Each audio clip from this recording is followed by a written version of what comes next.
Who knew a story about a boy and his dog best friend could be so deep? While Adventure Time has been great ever since the series premiered in 2010, it's gradually morphed from a smart and nuanced take on classic fantasy tropes into a full-on subversion of traditional storytelling. Hi, I'm Adrian with channel Frederator, and today we're talking about how Adventure Time has changed from its humble beginnings to its latest season. This is Then vs. Now, Adventure Time.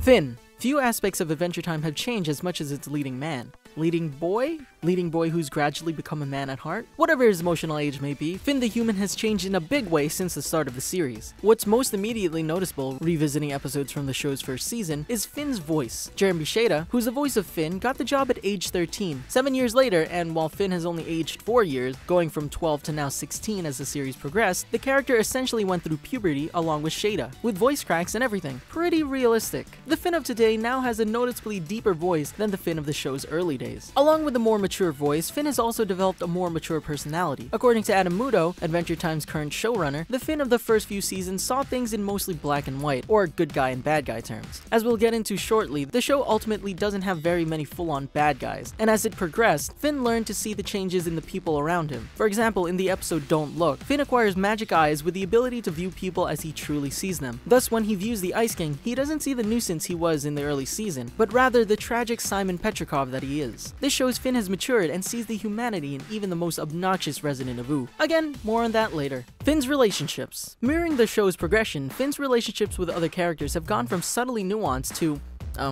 well, way more nuanced? At the start of the series, Finn has a pretty notable crush on Princess Bubblegum. Unlike most Princess and Knight stories, Finn never gets much out of it other than a couple friendly kisses and a lock of her hair that he kinda creepily holds onto, but eventually the relationship settles into a platonic friendship kinda thing. Calling back to Don't Look one last time, in the episode when Finn views PB, all he sees is a bro to hang out with, not a romantic interest. Meanwhile, Finn goes through a serious relationship and harsh breakup with Flame Princess, and then develops mutual feelings for Huntress Wizard that they ultimately decide can't be acted upon. In the episode Breezy, it's revealed that Finn's gone through a number of aimless flings in the meantime, which all in all is a pretty adult look at romance, especially considering Finn started out as a kid with a boyish crush on a candy princess. Possibly the biggest change to Finn's character is his status as the last human of Ooo, which is how he's introduced in the early episodes, before it's gradually revealed that there are like a lot more humans out there. First, Finn meets his dad Martin, who turns out to not really be the greatest dude and ends up abandoning Finn again to be some sort of new kind of cosmic life form. Don't you hate when that happens? Then in the Islands miniseries, Finn finds not just an island full of other still living and thriving humans, but his mother, who's uploaded her consciousness to a supercomputer. This time, Finn's the one who decides to leave, giving up the potential of life with his birth mother to return to his home in Ooo, with the people he knows and loves. Since Finn was first introduced as the last human, it's unlikely that the show's creators originally had plans to incorporate Finn's birth parents, let alone build such complex relationships with each of them. But this is another way that the relatively straightforward Finn has been given some serious human depth as the show progressed. Tone. Adventure Time wasn't always dealing with issues like parental abandonment. While its first season approached real problems like balancing friendships with romantic relationships and confronting personal phobias, the tone of the original seasons is pretty light and is very much committed to fun above all else. Its first episode, for example, revolves around a slumber party and breaking a royal promise. And yes, okay, candy zombies, but they're really more cute than anything. Other first season episodes include topics like Finn getting to know Jake's girlfriend, Finn and Jake pulling pranks on each other, and Marceline reclaiming the treehouse. All pretty light and simple problems. Ocean of Fear, in which Finn's fear of the ocean is personified by an evil spirit, it's probably the darkest the show gets in season 1, especially considering that Finn confronts but doesn't fully conquer his fear. But this is just a hint of what's to come, and was ultimately won amidst a number of more traditionally adventure-oriented episodes. 3 Buckets, which premiered in July 2017, begins with Fern, Finn's clone. Created from a combination of his grass sword and alternate version of himself from the Finn sword, Fern feels like he can't live up to the actual Finn and goes through a serious identity crisis. The episode moves from dark to darker,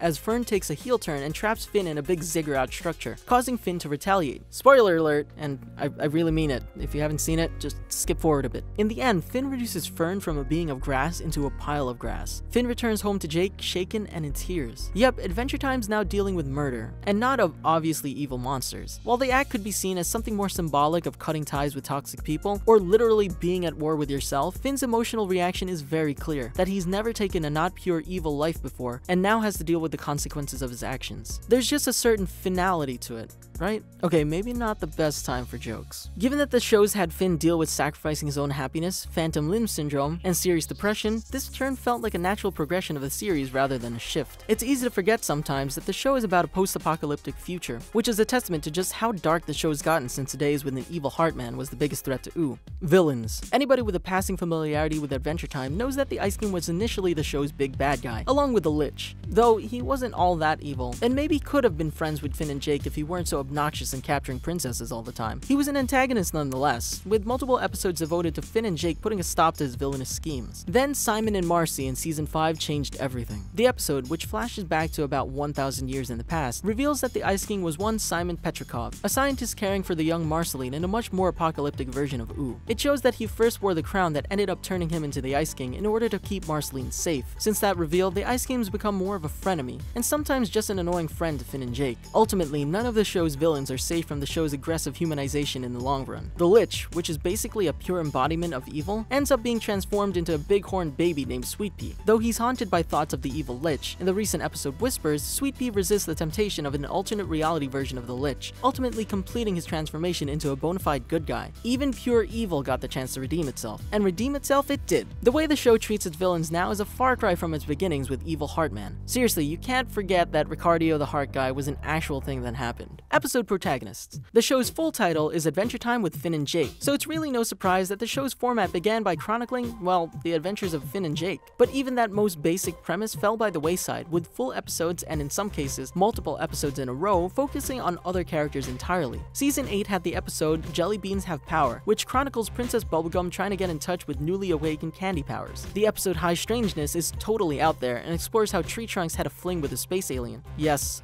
we're serious. And even the Season 9 episode Ketchup is mostly just a storytelling session between Marceline and Bimo. 2 whole episodes are devoted to the Root Beer Guy saga, who, until his speaking debut in Season 5's Root Beer Guy, had just been a background candy person. While this first episode is a fun genre experiment playing around the noir film tropes, he returns as a major character in Cherry Cream Soda, where he's resurrected from the dead as Dirt Beer Guy, and his wife has to go through the struggle of reconnecting with a loved one thought to be lost. These diversions from Finn and Jake's story allows a depth into the show that provides stakes beyond the main characters' lives. The audience gets to explore the entire world, and in the case of Cherry Cream Soda, it explores the complexities of those thought to have a lost spouse at war, which may be one of the absolute last things you'd expect a cartoon to tackle. The series staff. Probably the biggest change Adventure Time's undergone behind the scenes since the show's inception is the series creator Pendleton Ward stepping down as showrunner. Ward decreased his involvement with the show and became solely a writer and storyboard artist sometime during Season 5, with no announcement until after the transition has been made. Ward is still closely involved with the show, having served as co-writer on 2 episodes in Season 8. Another major departure from the show was Rebecca Sugar, who wrote and storyboarded the first Fiona and Cake episode among others, and wrote many of the show's iconic songs like Marceline's Fry Song and Jake's Bacon Pancakes. Rebecca Sugar now works full-time as showrunner in Steven Universe, though she returned briefly to work on the Stakes miniseries in Season 7. Other staff changes on the show have taken the form of guest directors and animators for one-off episodes. These include 3D animator David O'Reilly's A Glitch is a Glitch in Season 5, Japanese anime author Masaki Yuasa's Food Chain in Season 6, cartoonist David Ferguson's Water Park Prank also in Season 6, and claymation animator Kirsten Lapore's Bad Jubies in Season 7. And in this past season, Ketchup featured a sequence directed and animated by husband and wife cartoonists Lindsay and Alex Small-Butera, as well as a sequence co-animated by Over the Garden Wall creator and Adventure Time storyboard artist Patrick McHale and his young son. Heartwarming, and also explains why Finn and Jake ride on the back/belly of a giant cat. Allowing these new voices to each bring their unique approach to the world of Adventure Time has been yet another way the show has managed to cover new ground and feel fresh over the course of 222 episodes and counting. Episodic versus serialization. When Adventure Time first started airing, each episode had a very episodic and bottled feel to it. It was designed almost like levels of a video game, where Finn and Jake would accomplish one goal or defeat an enemy by the end of the episode before continuing on to the next task. As the seasons continued on, smaller arcs started to form revolving around characters such as the Lich, Magic Man, and Ice King. These all built into a larger story of Adventure Time and started to answer some of the questions that fans were beginning to ask, like, what happened to Ooo? Where did Finn come from? And where is all of this going? The later seasons try to tell an ongoing story of Finn and Jake's journey, rather than short bursts of random unrelated adventures that started the series out. However, the longer arcs in Adventure Time didn't happen overnight. Some have been building since the very beginning. For example, the Enchiridion that Finn earns in Season 1 has several payoffs in larger story arcs, including fighting the Lich, and more recently when Betty uses it in the Elements miniseries. The Cosmic Owl was also introduced in the first season, and seems to appear at key moments in the later seasons. He was originally just a one-off character, but now serves a more pivotal role in the series, helping to explain the meta-universe we're all trying to understand along with Finn and Jake. The shift in the show also coincides with the tone change that we talked about earlier. As mentioned, the show got a little dark in recent seasons as opposed to the light silliness of the first season. The darker and deeper the story delved, the more serialized the show became, and began to give us answers. The introduction of miniseries within the show also provided a stronger sense of serialization, with Stakes giving Marceline her backstory of becoming a vampire, and Islands focusing on Finn discovering more about where he came from. Some fans feel that the shift has caused the show to lose its humor and charm, while others believe it's for the better with stronger storylines and developed characters. What do you think? Yeah, Adventure Time still rules no matter what. We know. Don't gotta tell us. There you have it. I'm Adrian, and thanks for watching Then vs. Now Adventure Time. What do you think about the ways Adventure Time has changed? Let us know in the comments, and don't forget to click that bell icon to become part of the notification squad. We upload every single day, so make sure to check out our other videos and subscribe to channel Frederator, your cartoon central on the internet.